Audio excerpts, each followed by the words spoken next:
Gente, aqui eu vou falar sobre aqueles desenhos ridículos como Peppa Pig, Galinha Pitadinha, Cocoricó, Bob Esponja.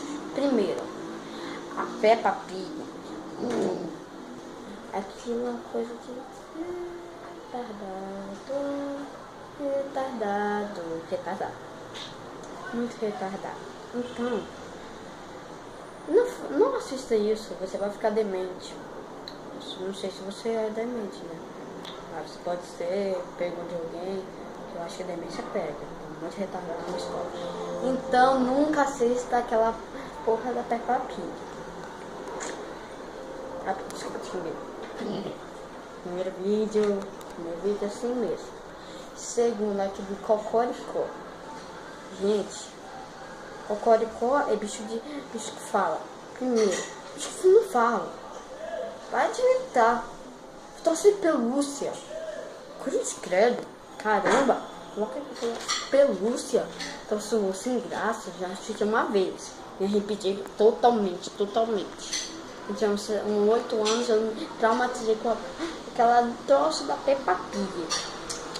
Não assistam. Olha, vianda. Se conserta. Não assista Peppa Pig. Não assista. Segundo, a Galinha Pintadinha, ela tá famosa, mas aqui ela tem até o remix, que o remix eu acho que eu gosto. Mais ou menos. Então não fica com o remix. Então, a Galinha Pintadinha é uma outra coisa online, que fica mais online, e é uma coisa muito ruim. Tá bom? Tá bom. Você tá fazendo o que, periquito? Essa daqui, ó. Ah, que sai daqui. Responde, rapaz. A batata, Aí, depois eu vou falar agora do Bob Esponja. Assim, eu já assisti também umas 2 vezes. Quando eu tinha uns 10.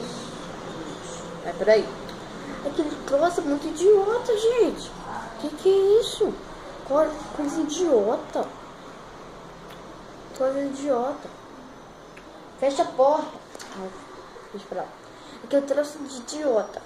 Uma pessoa que assiste isso é um idiota. Se você assistiu, é idiota.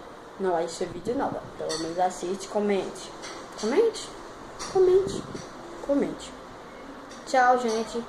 Eu posso dar umas outras críticas no próximo vídeo. Vocês devem for pro meu primeiro. Com as críticas dos desenhos mais inúteis do mundo. Tchau.